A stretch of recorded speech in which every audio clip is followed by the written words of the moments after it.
Do y'all remember this meme? I'm alive, but I'm dead. I'm alive, but I'm dead. I'm alive, but I'm dead. I'm alive. Well, it's basically Hamas right now. Let me explain. For almost 20 years, Hamas has ruled the Gaza Strip. And let's not forget that Hamas is a terrorist organization. So that means that the people of Palestine, their government was made up of terrorists. And obviously, that is a terrible, horrible thing for any civilized human to live through. However, news broke today that is absolutely shocking. Hamas is dissolving its civilian government. But here's the thing. If you stop reading after the headline Hamas gives up power, you're going to miss the entire story. So I'm here to explain it to you. The truth is, Hamas is gone, but it's not disappearing and it's not surrendering. It's also not laying down its weapons. So is this something to be celebrating? Hamas stepping down is a very calculated political move.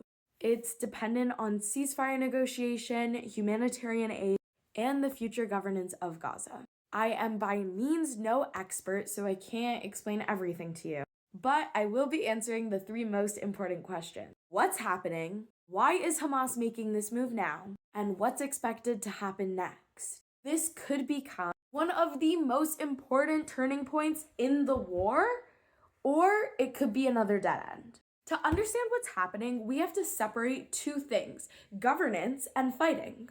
Since 2007, Hamas has done both. Because on one hand, it operates as an armed organization with military forces, and on the other, it's been Gaza's government. They're also responsible for October 7th. Let's not forget that either.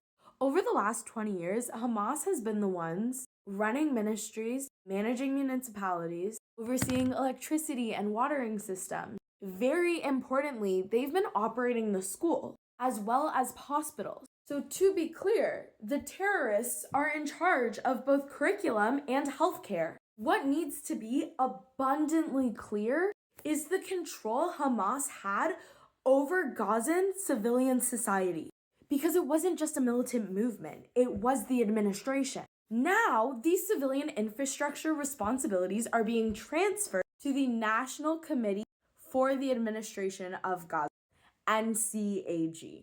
Unlike Hamas, the NCAG is supposed to consist of Palestinians, engineers, administrators, economists, and professionals who are not tied to Hamas, the PLO, Fatah, or anything else. The goal is to create civilian authority capable of overseeing reconstruction while remaining politically acceptable to international mediators. The problem is NCAG isn't actually governing Gaza yet.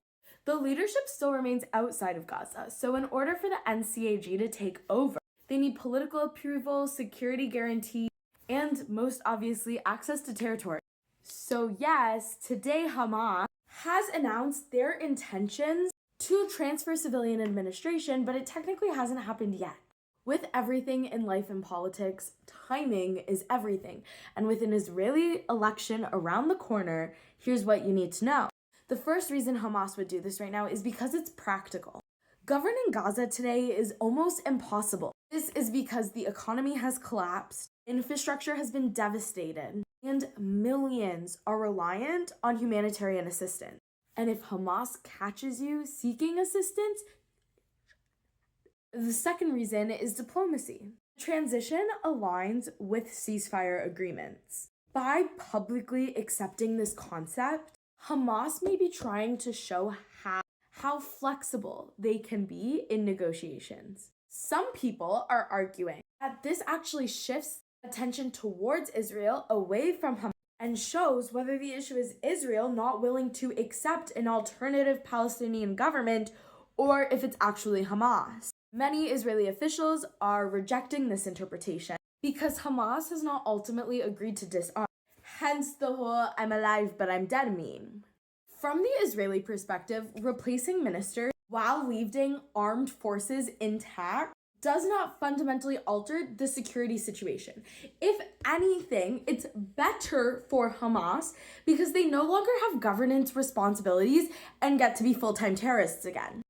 For Israel, this response from Hamas is largely symbolic until the militantness of Hamas disappears. And for Hamas, it's strategic because they look like a power that can be negotiated with. While Hamas is saying it will dissolve, it has not agreed to disarm. What really needs to happen for peace and justice and a better future for Israelis and Palestinians is Hamas disarmament. The fact that the Al-Qassam brigades are still intact matters because nearly every international proposal for Gaza's future asks the same question: who controls the guns? Many governments that have been involved in mediation argue that lasting stability in Gaza, Palestine, whatever you want to call it, requires a civilian government and one recognized security authority. The problem right now is that if the NCAG comes in, Hamas is currently the security authority. So what needs to happen next is a new security authority that is not built up of perpetrators of October 7th. Without a new military power, parallel powers are likely to develop. So the NCAG will come in and then Hamas will kind of take over it again. However, Hamas has consistently claimed that they keep their civilianness separate from their armedness, but that's not true because we've seen them hide hostages, which was an armed thing, in civilian infrastructure. We've seen that journalists and doctors are members of Hamas.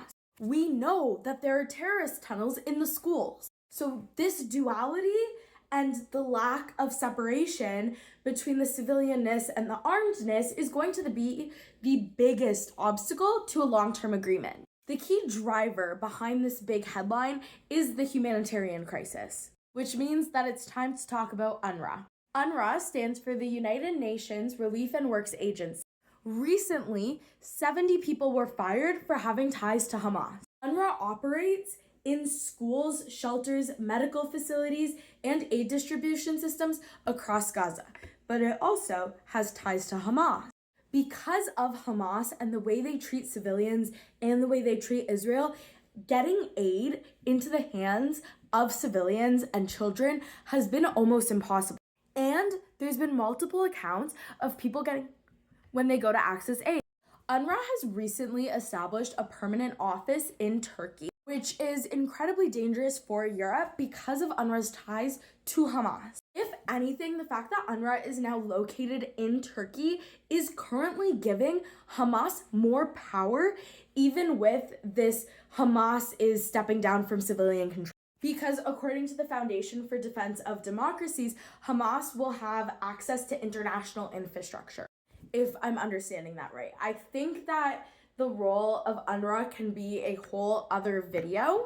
So let's talk about what's gonna happen inside Gaza. I think that the timing of Hamas saying they're going to relinquish civilian control is quite interesting because currently inside of Gaza, there have been growing amounts of unrest and civilian protests.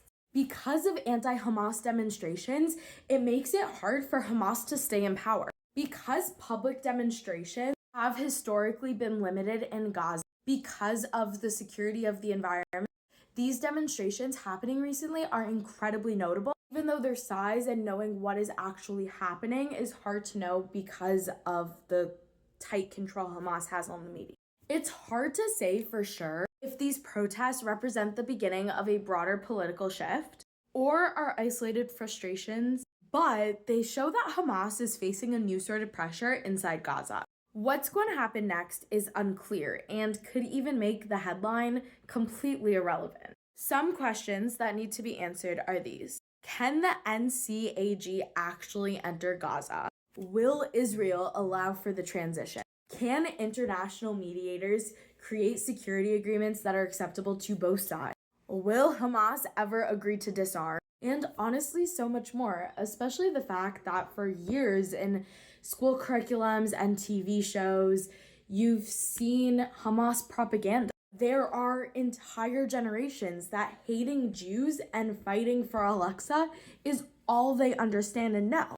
What happens when the government changes? How do you undo 2 decades of brainwashing? Reconstruction cannot fully begin without a functioning civilian authority. What the Palestinian people need for a better future is a separation between the Islamist terrorists and their civilian infrastructure. And this headline is a really hopeful step in the right direction. But hope is not accountability for donors. Hope is not aid organizations being able to access the ground. Hope is not stable institutions. So while this political announcement matters, conditions aren't changing dramatically anytime soon. Before we end this video, it's also important to discuss the impact this news will have on the upcoming Israeli elections. As mentioned, this move makes Hamas look cooperative, but the flip side of that means that it makes Israel look uncooperative, which gives Hamas a direct line to Donald Trump and undermines the power of Netanyahu. If Netanyahu is perceived to have no power and no control over his country and the conflict, how could he be reelected or form a coalition? It could even be argued that both Netanyahu and Hamas are stalling to gain more control in the upcoming Israeli election. Security analysis even suggests that the threat of Hamas can be used to influence voters. The most important effect this will have on the Knesset is basically this. Netanyahu has actively blocked the NCAG from entering Gaza before. And given that they're based in Cairo, Muslim Brotherhood, it's not hard to not blame him. Maybe it's not hard to blame him. It's a very reasonable thing because Cairo is the Muslim Brotherhood, so you're basically swapping Hamas for a different terrorist org. But the reasons you're not can be explained in another video. I digress. What you need to know is this. By agreeing to let the NCAG into Gaza before an election, right-wing voters can perceive it as a concession, meaning that administrative deadlock is unlikely to break before a new Knesset is formed. What I want to leave you with is this. The headlines say that Hamas is stepping down, but the reality is far more complicated. Hamas is not leaving Gaza and it's not agreeing to disarm, but this is a good step in the right direction. If negotiations keep moving forward, this could open the door to a different model of civilian governance and reconstruction in Palestine. If negotiations fail, this is just a symbolic announcement. What's happening in Palestine right now will not just shape Gaza. It's already affecting Israeli politics, regional diplomacy, international humanitarian operations, and the future of the conflict. If you found this YAP session informative and helpful, be sure to subscribe for more, where I go beyond the headlines, explain what happened and why it happened by Gen Z for Gen Z. And before you go, be sure to let me know what you think of this situation in the comments and what you think it means and is going to happen next.